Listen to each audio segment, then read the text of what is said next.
Welcome to our channel. Today we how to cancel your membership with Book of the Month easy tutorial step by step clearly.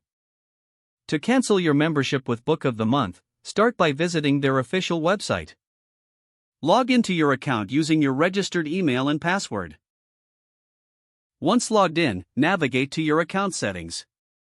Look for the option that says Membership or Manage Membership. Click on that option to access your membership details. You should see your current membership plan displayed. Find the Cancel Membership button and click on it. Follow the on-screen prompts to confirm your cancellation. Be sure to review any information regarding the final charges or remaining benefits. Once confirmed, you will receive a notification of your canceled membership. It's a good practice to check your email for a confirmation message.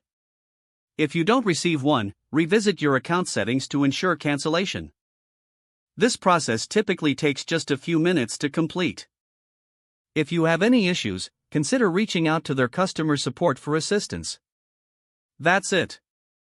You've successfully canceled your Book of the Month membership. If the page does not load, refresh the browser or try again in a private or incognito window.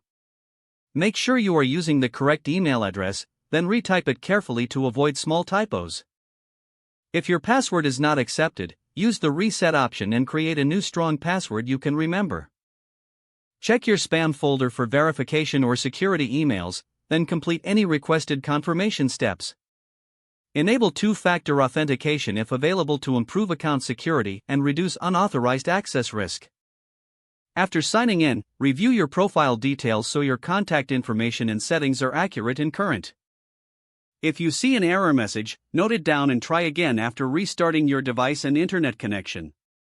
Log out when you finish, especially on shared devices, to keep your account and payment information secure.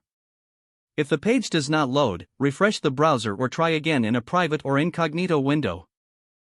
Make sure you are using the correct email address, then retype it carefully to avoid small typos. If your password is not accepted, use the reset option and create a new strong password you can remember. Check your spam folder for verification or security emails, then complete any requested confirmation steps. Enable two-factor authentication if available to improve account security and reduce unauthorized access risk. Don't forget to like this video and subscribe to our channel for more step-by-step tech guides.